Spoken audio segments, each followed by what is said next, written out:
20,000 soldiers. Seasoned veterans of the greatest military force the ancient world had ever produced. Men who had marched across deserts, stormed walled cities, and brought kingdoms to their knees. They walked into a forest, and were never seen again. Not one eagle standard made it out. Not one messenger reached Rome in time. Not one rescue column ever found them, because there was nothing left to find. This was not a battle that Rome lost on a battlefield. There was no battlefield. There were only trees, rain, and a man who had spent years smiling at the general he was about to destroy. The year was 9 AD. The place, the Teutoburg Forest in northern Germania. And what happened there didn't just kill 20,000 men.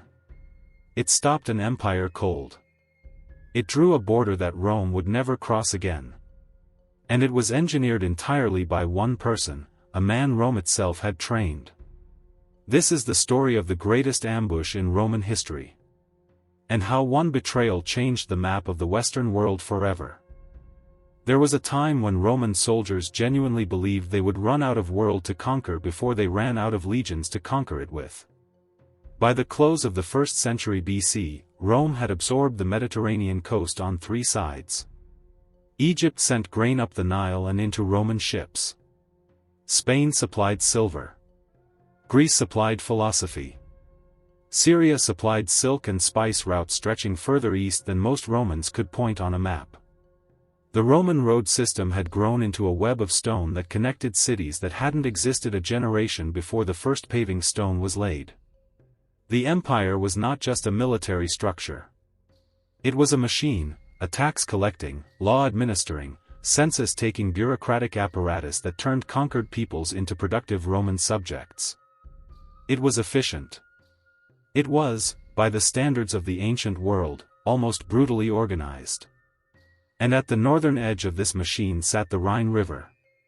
Wide, cold, fast-moving. The kind of river that carries ice in winter and runs brown with mud in spring. On the Roman side, roads, forts, river ports, and the orderly machinery of provincial administration. On the other side, Germania.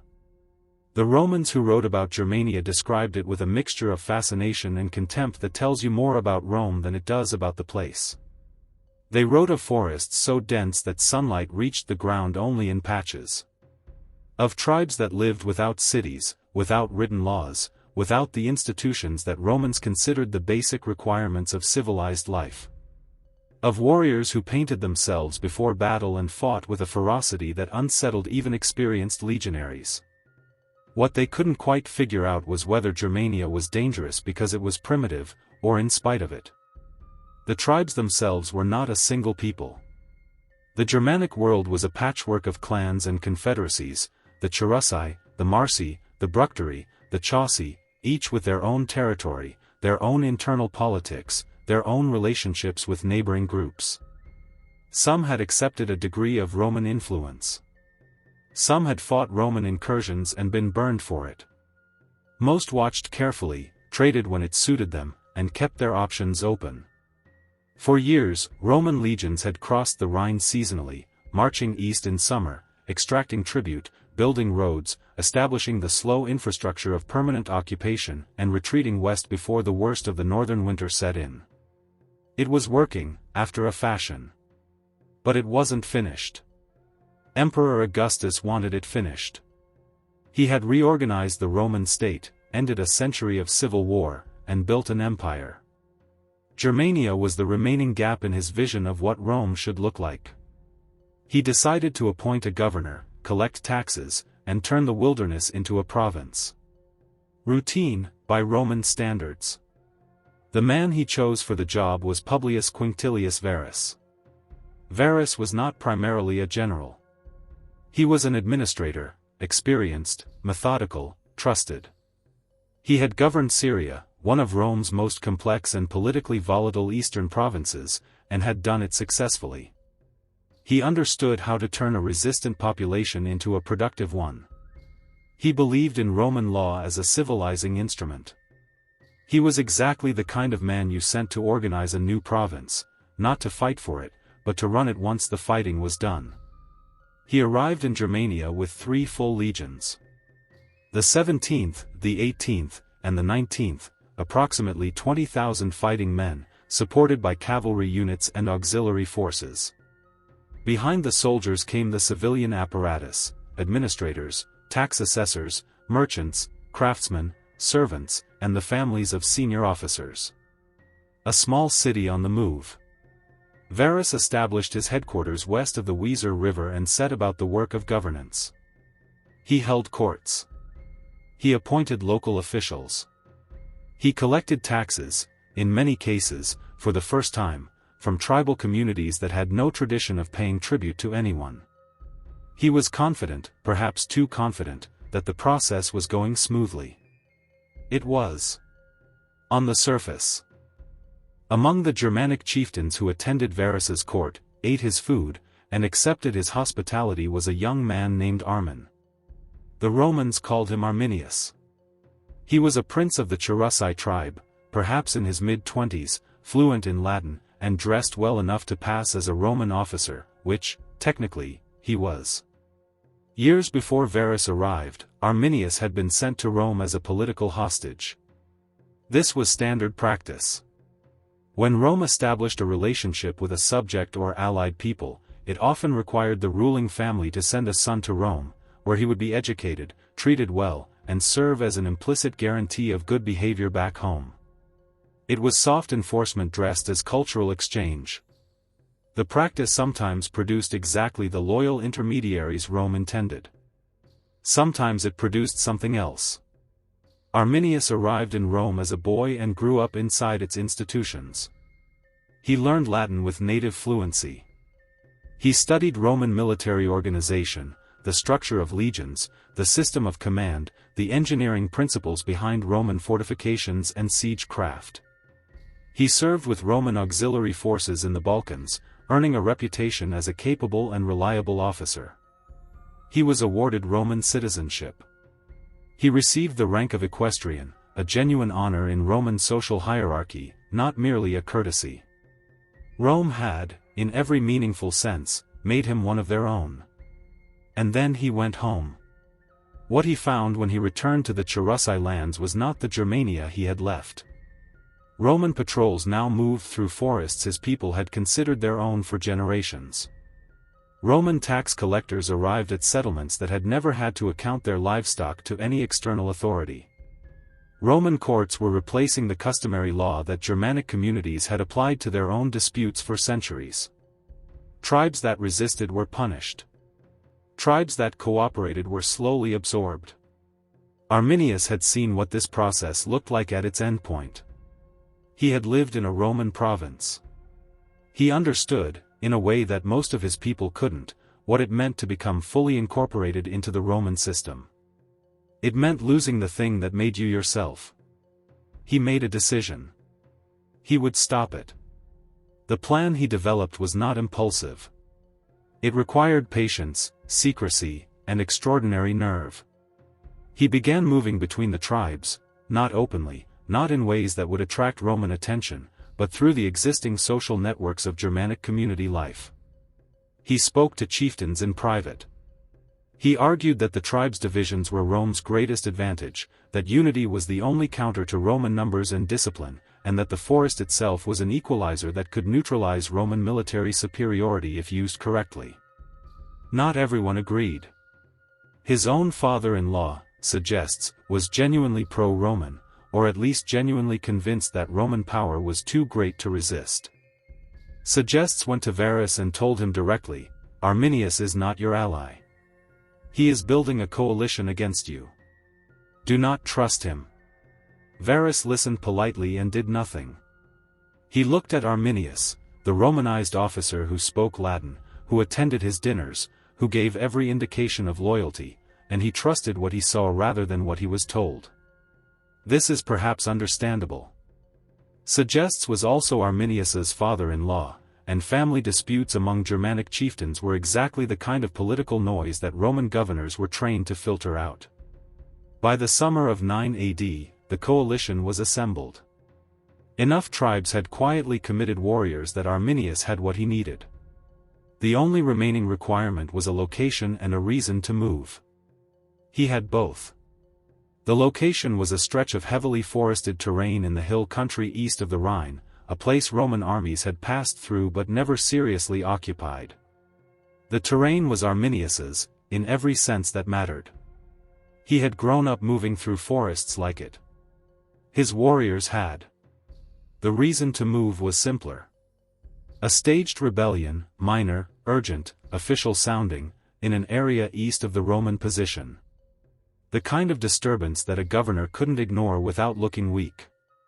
Varus would have to respond. And Arminius, his trusted Germanic liaison, would advise him on the best route to take. The route, naturally, went through the forest. In late summer of 9 AD, Varus gave the order to march. The army that moved out was confident. 20,000 soldiers don't usually have reason to feel otherwise. These were men who had marched across the known world, men whose grandparents had beaten armies 3 times their size on open ground. The formation stretched for miles, the 3 legions in sequence, cavalry on the wings, supply wagons, servants, civilians. The noise of it was enormous, boots on earth, wagon wheels, the clink of metal and the creak of leather. Arminius rode beside Varus at the front. He was calm, helpful, ready with information about the terrain ahead. When they reached the edge of the forest, he suggested he ride ahead to coordinate with friendly tribal contacts, warriors who would reinforce the Roman column and help manage the situation. Varus agreed without hesitation. Arminius saluted, turned his horse, and rode into the trees. He did not ride to any friendly contacts. He rode to the positions his warriors had been holding for days. The army entered the forest. At first, it was merely uncomfortable. The path was narrower than the open road, but Roman engineers had widened sections in previous campaigns, and progress was possible. The soldiers adjusted their spacing, the wagons moved carefully, and the column wound between the trees at a slower but manageable pace. Then the sky closed in. The canopy above was thick enough to cut the light to a permanent twilight even at midday. The path grew narrower as the trees thickened. On either side, the undergrowth pressed close, bracken, fallen trunks, dense brush that limited visibility to a few meters in any direction. The column, which had stretched out comfortably in open country, now compressed and elongated unpredictably as different sections hit different terrain at the same time. Rain arrived. Not a sudden storm but a steady, cold drizzle that settled in and showed no intention of leaving. Within hours, the path had turned to mud. Wagon wheels sank. Horses found uncertain footing. The sound of the army, which had been cheerful and loud at the start, dampened to the grinding, straining sounds of effort. That first night, the army made camp on whatever ground they could find. It wasn't good ground. The forest floor was uneven, waterlogged, crossed by tree roots and small gullies. The fires burned poorly in the wet air. Men ate what they could and tried to sleep. Some reported hearing sounds in the darkness beyond the camp perimeter, distant horn calls, deep and unfamiliar. Their companions dismissed it. Wildlife. Nothing more. Varus wrote dispatches in his tent. He expected the following day to bring resolution. A brief engagement, probably.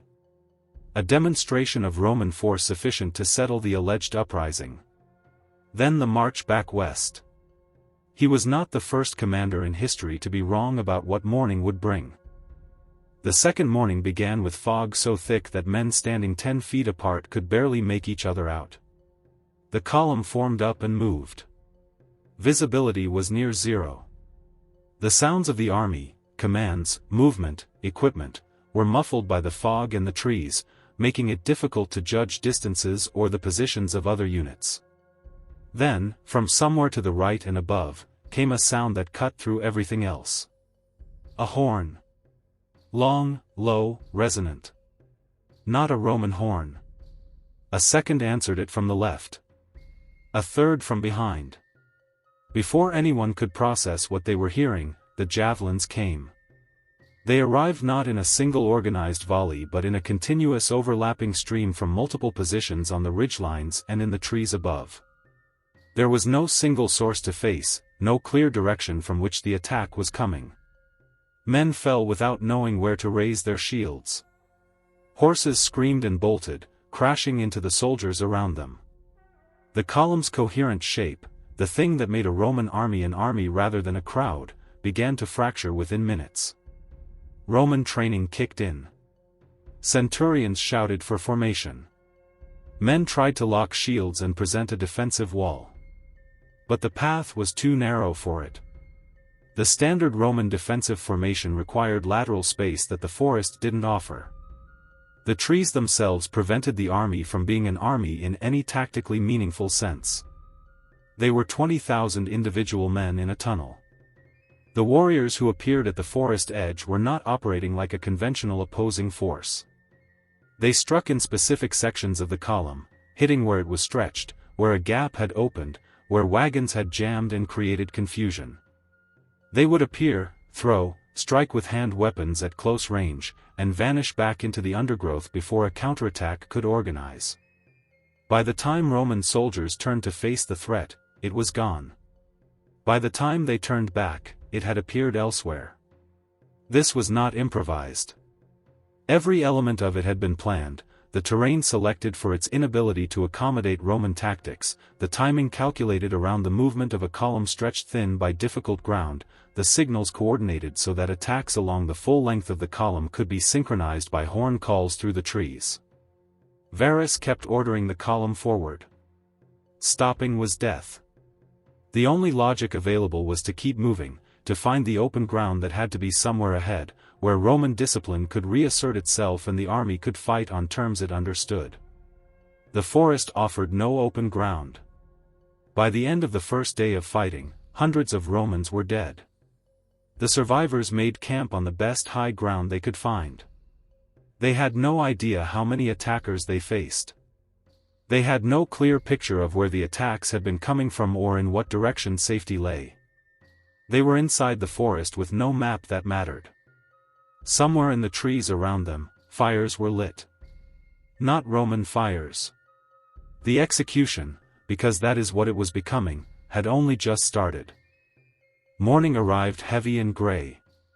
The rain had not stopped. Varus made a decision that reflected both clear thinking and desperation: strip the column of everything non-essential. Wagons, surplus equipment, anything that slowed movement. The army would travel light and fast and push west toward the Rhine. It was the only direction that made sense. The order was carried out. Wagons were burned where they stood. Equipment was abandoned. The army moved. And the attacks resumed.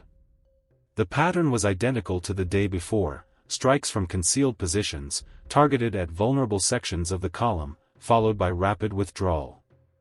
But the Romans were weaker now. They had lost men, lost sleep, lost the psychological coherence that comes from understanding your situation. Soldiers who had marched confidently 2 days ago now moved with the rigid watchfulness of men who had learned that anything in the trees could be a threat and nothing in the trees could be seen. Scouts sent forward didn't come back. The ground grew worse. A section of the path dropped into a shallow valley, then climbed a ridge on the far side, and the ridge was narrow, squeezed between a steep bank on one side and boggy ground on the other. The column had to compress to move through it, and while it was compressed, it was more vulnerable than it had been at any point in the march. Varus gathered his remaining senior officers in the evening. He traced their situation in the mud. The Rhine, he said, was their objective. They would keep moving west. They would accept the losses.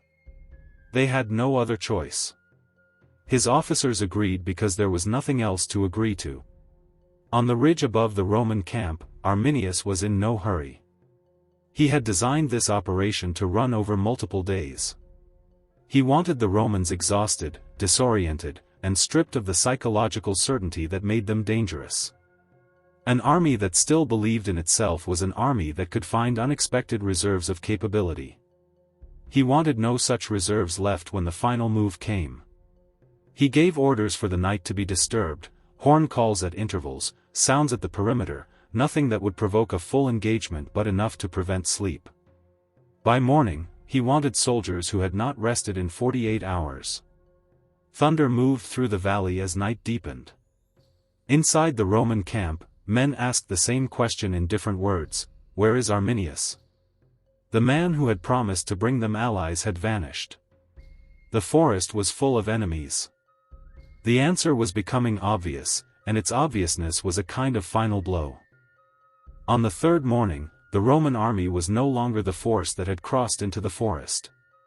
The men who formed up and moved out were operating on exhaustion and training alone was keeping them moving. Their armor was rusting from constant wet. Their food was gone or ruined. Their numbers had been reduced by days of continuous attrition. What had been a column was now a ragged procession, held together by the institutional memory of what a Roman army was supposed to look like. The path climbed toward a ridge. Varus took it as a sign: higher ground, possibly open country on the far side, possibly a way out. He pushed the column up the slope. The ridge was not open country. It was the killing ground Arminius had selected weeks in advance. Stretching along the top of the ridge was an earthwork wall, a barrier of timber and packed earth that the Germanic warriors had been constructing in secret during the days before the Roman army entered the forest. It was not a permanent fortification. It was a temporary killing position, purpose-built for this exact moment. The horn sounded. One long note. The wall came alive. Thousands of warriors appeared along its length, throwing down into the Roman column compressed on the slope below. Simultaneously, forces on the flanks surged forward, and units that had been shadowing the rear of the column turned and attacked from behind. The Roman army was surrounded on a slope, with boggy ground on one side and the earthwork above. What followed was not a battle in any conventional sense. The 17th Legion attempted to storm the earthwork wall and was driven back down the slope repeatedly, their heavy armor working against them on the wet incline. The 18th tried to swing wide around the position to find an undefended angle, and walked into the marsh, where men sank to their knees and then their waists and couldn't lift their shields under fire. The 19th held the rear of the column against attackers pressing from behind. Each attempt to do what Roman armies did, maneuver, concentrate, find the weak point and exploit it, was countered by terrain that had been chosen specifically to prevent it. The forest, the slope, the marsh, the wall. Every direction was compromised. The trap had been engineered with the precision of someone who understood Roman tactical doctrine from the inside. Individual soldiers fought with genuine courage. Small groups locked shields and held positions that made no tactical sense except as final acts of identity. They were Roman soldiers. They died as Roman soldiers, in the mud, on a slope in a forest that shouldn't have existed on any map that mattered to Rome. Arminius rode the length of the ridge. He wore a wolf skin over his Roman officer's armor. He shouted commands to his warriors in the Germanic tongue, and occasionally, in Latin, deliberately, so that the Romans below could hear him. Not out of cruelty, but as a statement of what had just happened. The man they had trained had used everything they gave him.